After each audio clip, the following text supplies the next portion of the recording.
Vulnerability is defined as uncertainty, risk, and emotional exposure.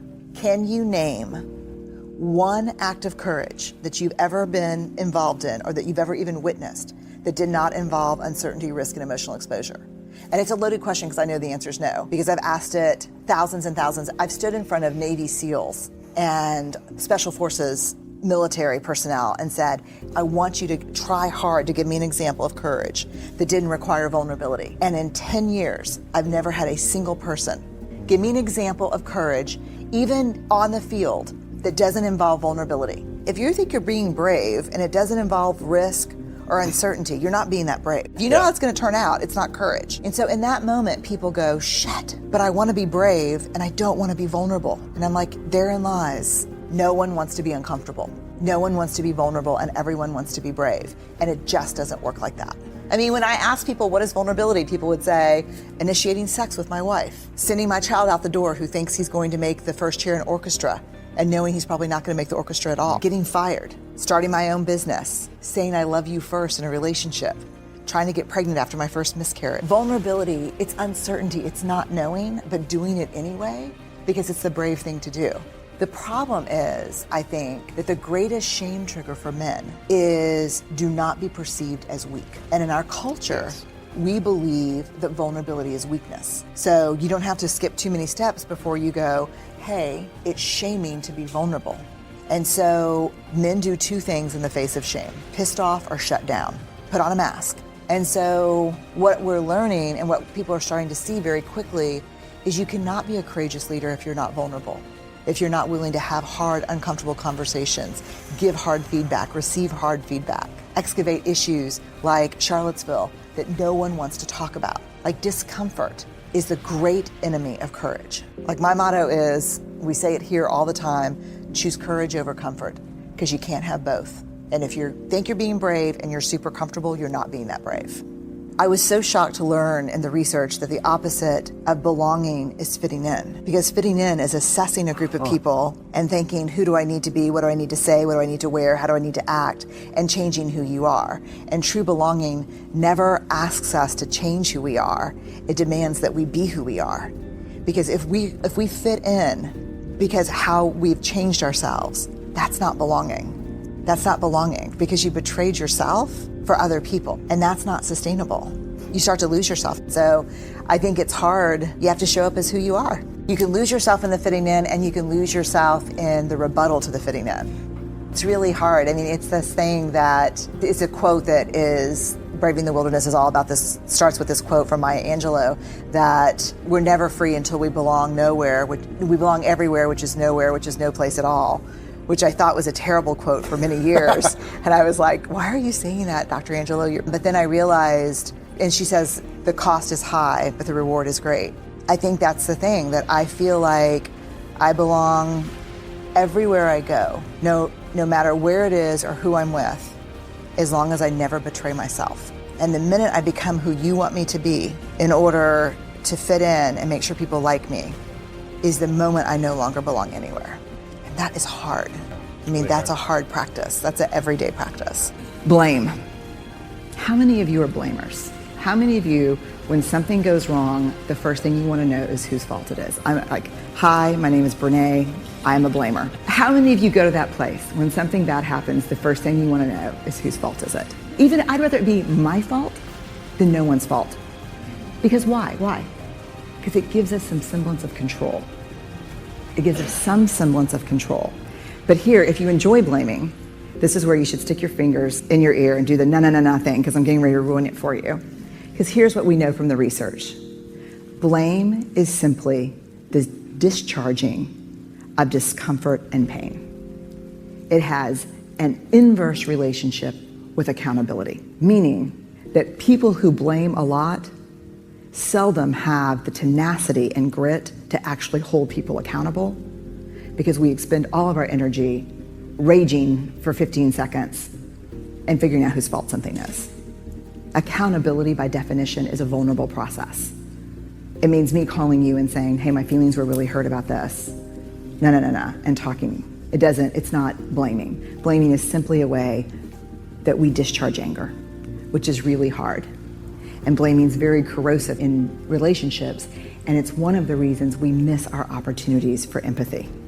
Because when something happens and we're hearing a story, we're not really listening.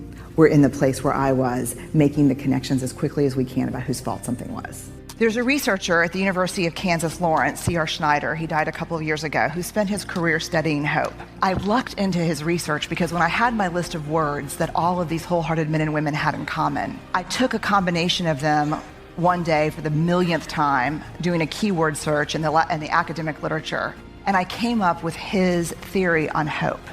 And it not only changed the way I think about my work, but it changed my life, and it changed the way I'm raising my kids. As it turns out, hope is not an emotion at all. I think most of us think of hope as a feeling of possibility, of positivity. I'm very hopeful. What hope actually is, a cognitive thinking approach. Hope is not how we feel, it's how we think. And here is the most, I think, profound news of all. It is 100% teachable. The majority, we can measure hope in people. They measure highly hopeful or low hopefulness. What we see traditionally in people who have high levels of hope is they learned it through parenting, through their parents, who either explicitly taught hope or modeled hope. And as you can see, there are three pieces of it: goals, pathway, and agency. What this means simply is people who have high levels of hope in their lives have these three abilities. They can set goals, which is in itself not an easy task. They can cultivate pathways to achieving those goals, and they have a sense of agency. And agency is simply, I believe I can do it. Here's the part that I think is so important. Hope is a function of struggle. Hope looks like, I've got a goal, it's reachable. I believe in my ability to get there, even if I have to plan B it. One of the things that's happened in our culture is that we are not letting our children have any experiences of failure. No experiences of hard work, failure, more hard work equals success. What happens, and what I see as a college professor often, is when they get to us, it's a whole different ballgame. Most of my friends get text messages when their children's averages fall below 95. We don't do that in college.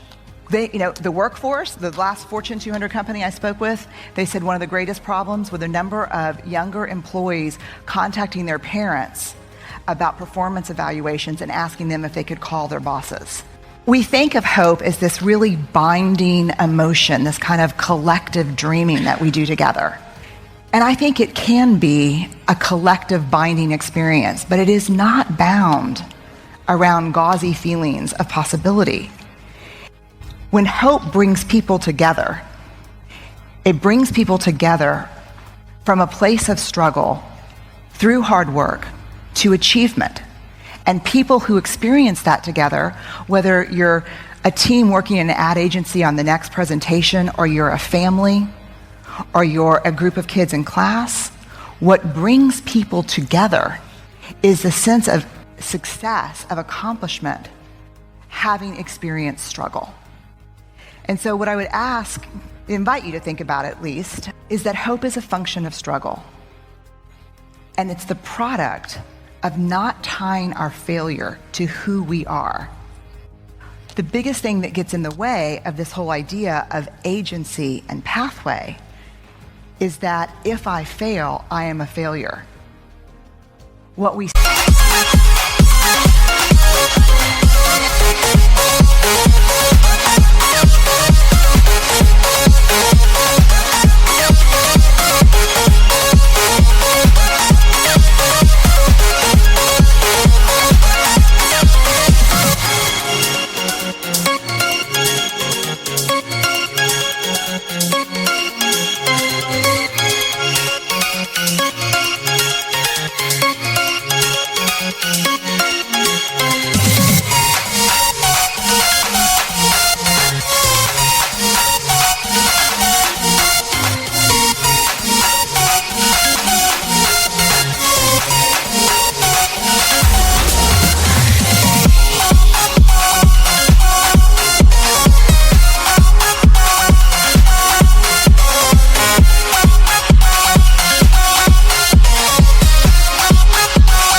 hopeful people is that they can separate their achievements and their struggles and their failures from who they are as people. Shame, we believe, is the most primitive human affect or emotion that we experience. We all have it. What we know from research about 3 or 4 decades now is the only people who don't experience shame have no capacity for human connection. If you don't experience shame, it's because you have no capacity for connection or empathy. And so what we're talking about there is kind of some serious psychopathology. So shame is something we all have. It drives 2 primary tapes or kind of ways of thinking. The 2 big things that shame drives is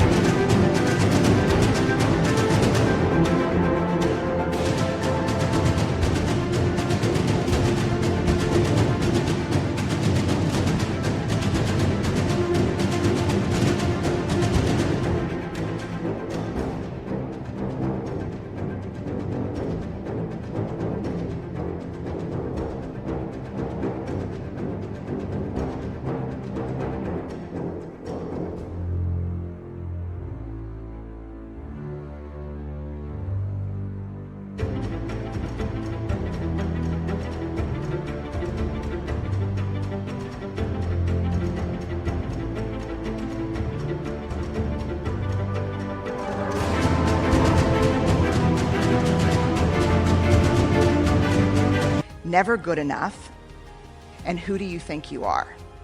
And those are vices, let me tell you. Never good enough. You know, it's funny because if I said, how many of you wrestle with shame? No one would raise their hand.